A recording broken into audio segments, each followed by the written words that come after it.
Well, a very good morning from wherever you're joining us. My name is Maria Yambu. Just in time for the Good Morning Kenya show, and my colleagues Vivian Degwa, Mike Migwin, together with DJ Unique will be coming into the show later on after the news. But first things first, let's give you the highlights of what to expect in this particular bulletin, where former Kiambu Governor Ferdinand Waititu to be sentenced today after he was found guilty of embezzling $500 million shillings, and National Assembly Speaker Moses Wetangula faces impeachment threats for overturning a High Court ruling that declared Azimio the majority party.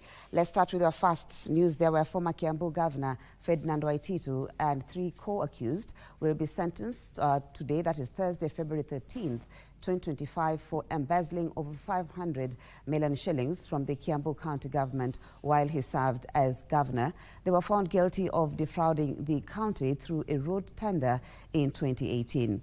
The court cited the case as a classic example of conflict of interest, downplaying the theory of political witch hunt as displayed by Waititu's defense team.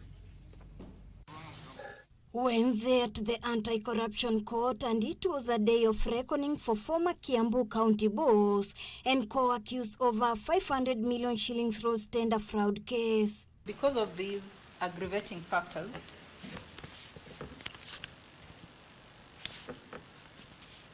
that we implore this court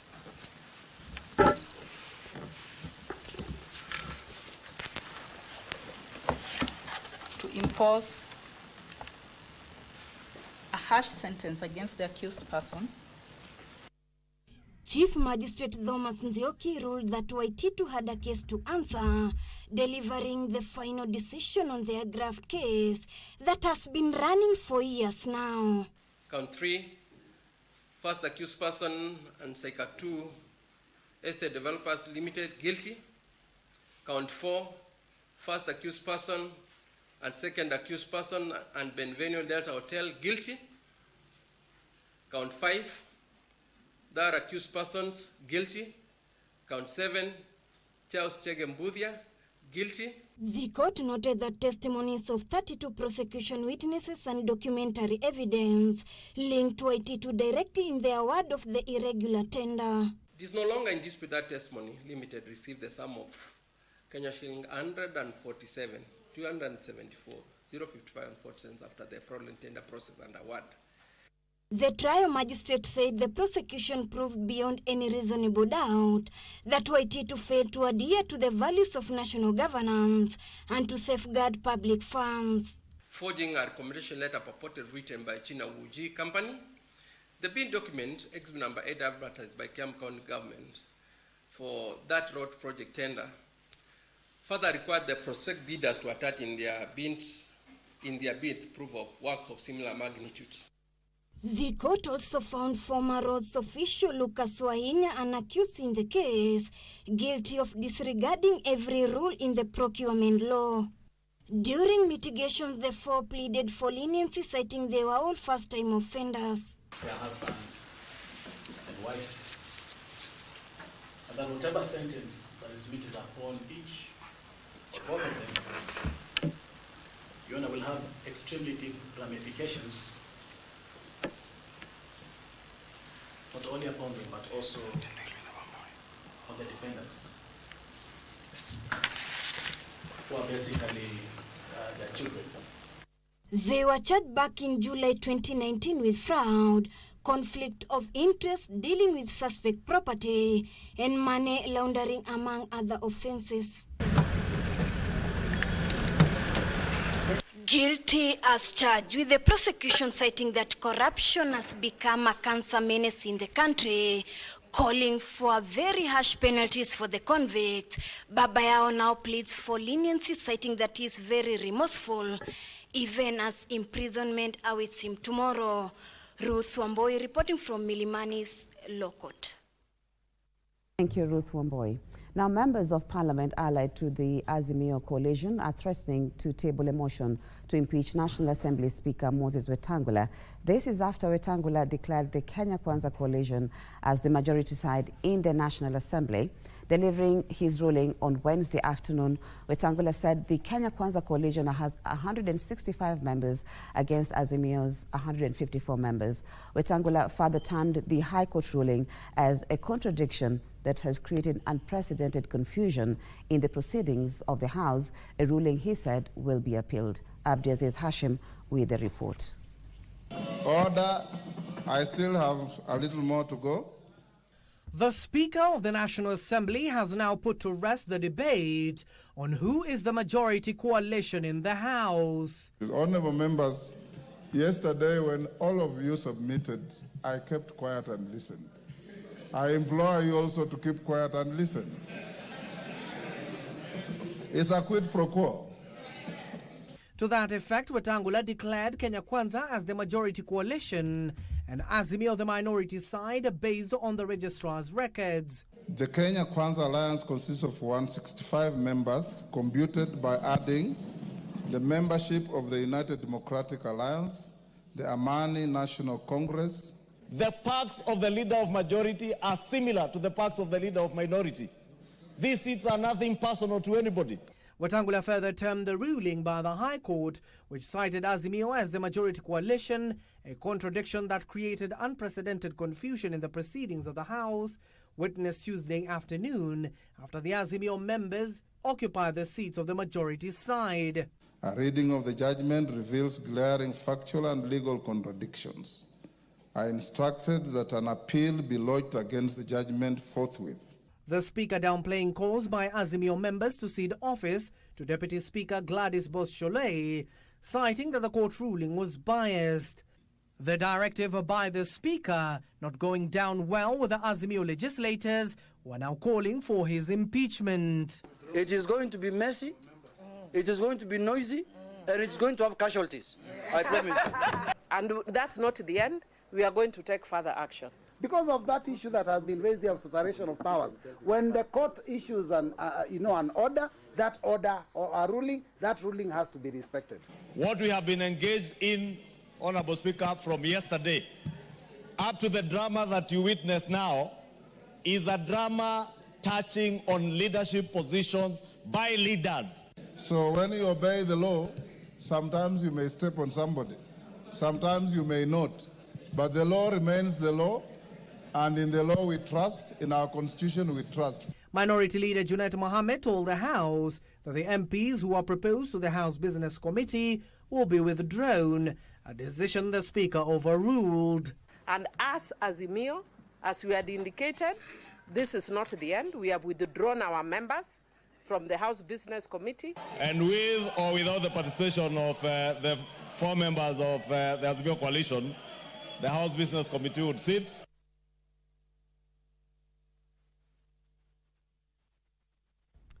The Kenya Broadcasting Corporation and the Xinhua News Agency have signed a letter of intent laying the ground for the signing of a memorandum of understanding on areas of partnership between the two institutions.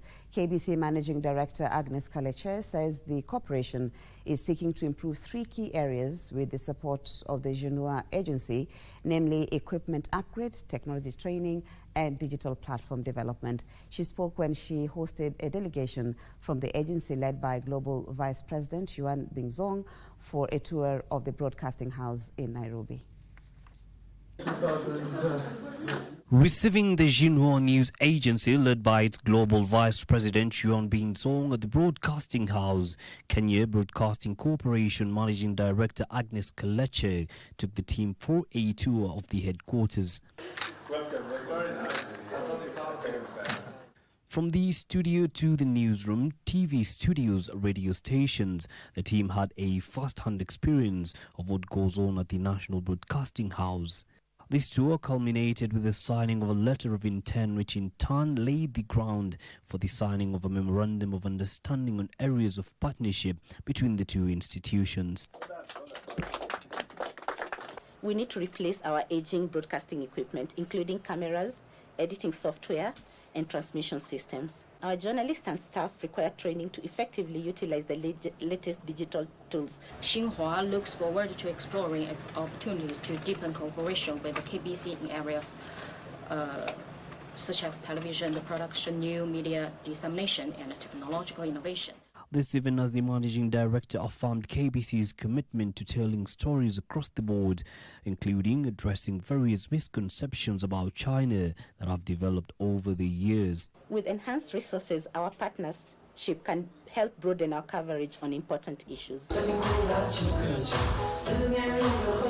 The delegation then proceeded to the Chinese embassy, where they were treated to a news photo exhibition, Lens of Jinhua, Images of the Century. The more we connect, the more we associate, the more we share. We look forward to working alongside with distinguished journalists and media representatives here today to bring these stories to audiences around the world. KBC and Jinhua News Agency collaborate in the production of the weekly Dunia Wikihi program that airs on KBC Channel 1 and KBC Radio Taifa. Mark the World Radio Week, the Kenya Broadcasting Corporation will soon launch a solar project to power community stations. KBC Managing Director Agnes Kaleche further says the national broadcaster is seeking partners to facilitate the broadcasting of real-time climate data. Frederick Parsayo reports.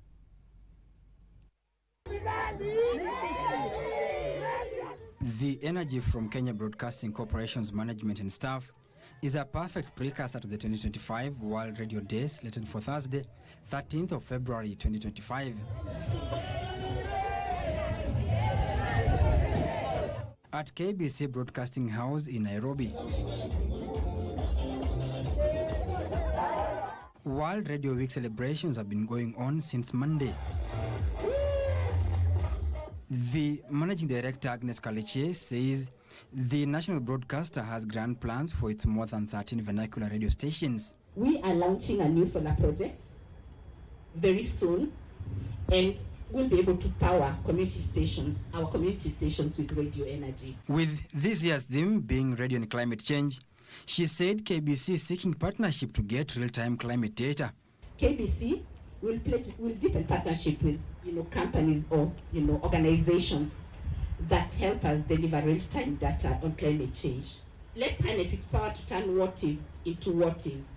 Like our elder says, mbele na mbele, nduma na nduma, meaning forward, step by step. Events marking World Radio Day will conclude on Thursday with KBC's radio staff interacting with their fans in Kawangware area in Dagoretti North constituency in Nairobi.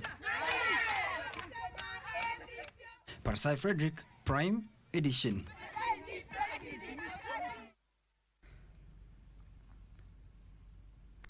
And veteran journalists and media personalities from the Kenya Broadcasting Corporation visited the home of the legendary broadcaster, the late Leonard Mambo Mbotela, to condole with his family. Mbotela passed away last Friday at a Nairobi hospital where he was receiving treatment. Remember, there's going to be a requiem mass for him that is on Friday, and also the burial will be taking place on Saturday. So for those who are planning to join the rest of us, you can actually join the service tomorrow. Now, the Ministry of Health is on high alert following an Ebola case reported in Mbale City in eastern Uganda, which is less than 70 kilometers from the Malaba border. The measures include heightened surveillance at entry points with a designated parking spot for planes arriving in the country from Uganda. The public has been urged to be extra vigilant, even as the government liaises with Kenya Medical Supplies Authority to procure adequate supplies, including protective gear, in readiness for any eventuality. As of Tuesday, Uganda had 9 confirmed Ebola cases. According to the Health Director General, Dr. Patrick Amoth, the threat of Ebola is now closer home. With one specific case in Mbale City in eastern Uganda, which is less than 70 kilometers from our border in Malaba.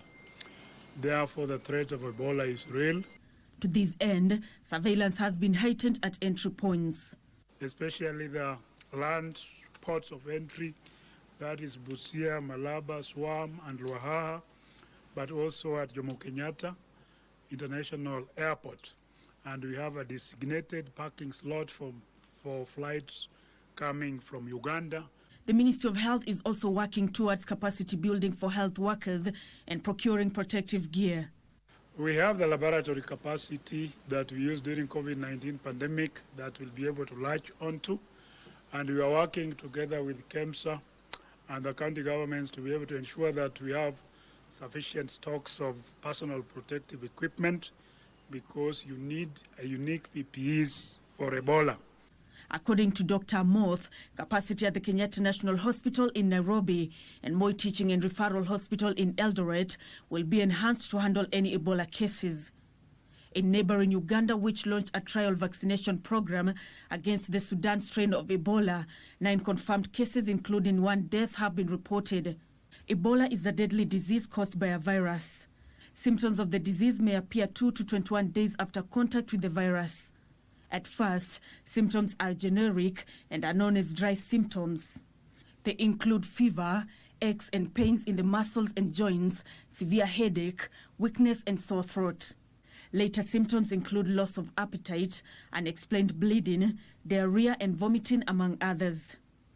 Meanwhile, the public has been urged to undertake means testing to benefit from the Social Health Authority packages. The number that has taken means testing stands at 3.3 million, but the number registered is close to 19.4. So we really want to urge you to undertake the means testing process and contribute your fair share. This comes as a benefits package and tariff advisory panel has been established to guide decisions around SHA uptake. The panel, bringing together experts in health economy, epidemiology, actuarial science and health science, is expected to give recommendations on review of the benefits package within 2 years. Their mandate, reviewing and recommending health benefit packages to ensure comprehensive care, advising on fair pricing and tariffs for health services, and monitoring the program's impact for continuous improvement. We head to the counties, I beg your pardon, where Trade and Investment Cabinet Secretary Lee Kinyanjui has announced that the Sagana Special Economic Zones and Aggregation Centers in Kirinyaga County will be operational by May this year. The zones, which consist of an export processing zone and county aggregation and industrial parks, are being developed by both national and county governments. More in our County News Roundup. During his assessment tour of the Sagana Special Economic Zones in Kirinyaga County, Trade and Investment Cabinet Secretary Lee Kinyanjui revealed that some investors have already booked spaces in the economic zones. And by extension, the people of Kenya that will do everything possible to make business better so that Kenyans can have more money in the pocket, na tunaweza punguza our dependence on food from outside, on other things that we can also be able to produce here. And a section of children rights organizations and experts from Trans Nzoia County have pushed for a more enhanced legal framework to guide the use of artificial intelligence in the country to protect children in the digital space.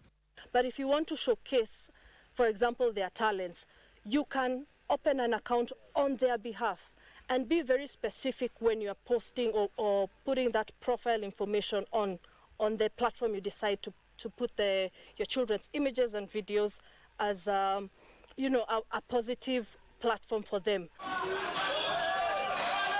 Meanwhile, normal activities were suspended at the Dagoretti market in Nairobi County following a conflict that broke out between traders and a group of youths believed to be drug dealers in the area. Watu wafanyangi kazi. Hakuna saa zenye wanaingianga kazi. Kila siku wanashinanga wamelala pale. Usiku wanakuja wanaibia watu. Wanaamuka watu wakichinjiwa, wakikuja hapa kuchinja unashikwa. Elsewhere, lecturers and workers at the Technical University of Mombasa have paralyzed learning and operations over unresolved financial issues that they want the management to fulfill. We are tired as members of the university community with these perennial strikes all the time. Just the way the government pay other public sector employees, that is what we want to be done to university workers in this country. Finally, security officers had a difficult time calming down hundreds of students of Buka Agricultural College in Kakamega County who were protesting the death of a student who was hit by a truck earlier on Wednesday. Kitu yenye hatutaki kwa hii shule, kitu ya kwanza, tunataka shule inunue ambulance. Wanatuletea gari ya yogurt, atuweke ndani mwenzetu mwenye amekufa. Ya kwamba our students are being exposed at 4 to go for a livestock duty. At 4. It's so dangerous for our students to be. A look at business, where Equity Bank Kenya has become the third lender after Cooperative Bank of Kenya and KCB to publicly reduce lending rates to reflect a lower benchmark central bank rate. Equity Bank Kenya says borrowers will be loaned at 14.39% plus a margin based on their customer risk profile. The lender says the 3% reduction in the base Equity Bank reference rate applies to a wide range of credit products. Equity Bank Kenya says the reduced lending rate will enable businesses access affordable credit to lower operational costs and foster their growth and create jobs.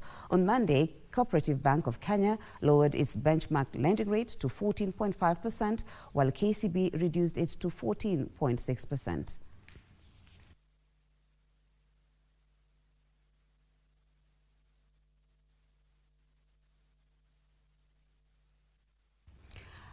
A look at sports. The Kenya Under-20 men's soccer team, the Rising Stars, will know their opponents in the CAF Under-20 Africa Cup of Nations today when the final draw takes place in Cairo, Egypt. 5 separate posts will be used, with Kenya in the second pot with Ghana, DR Congo, Morocco, Sierra Leone, South Africa and Tanzania. Kenya's Rising Stars qualified for the CAF Under-20 Africa Cup of Nations for the first time when they beat Burundi in the semi-finals of the CECAFA qualifiers to reach the finals, where they eventually lost to Tanzania, who will be joining them in the finals. Other teams who qualified for the tournament include Egypt, Nigeria, Zambia, Senegal, and host Cote d'Ivoire. The teams will be divided into 3 groups, with the host pre-assigned the first position in Group A, which will have 5 teams, while Nigeria, who finished third in 2023, will be positioned first in Group B, which will have 4 teams. Holders Senegal will be seeded first in Group C, which will also have 4 teams. The CAF Under-20 Africa Cup of Nations will be held in Cote d'Ivoire from the 26th of April to the 18th of May this year. The top 2 teams in each group will advance to the quarterfinals, along with 2 best third-place teams.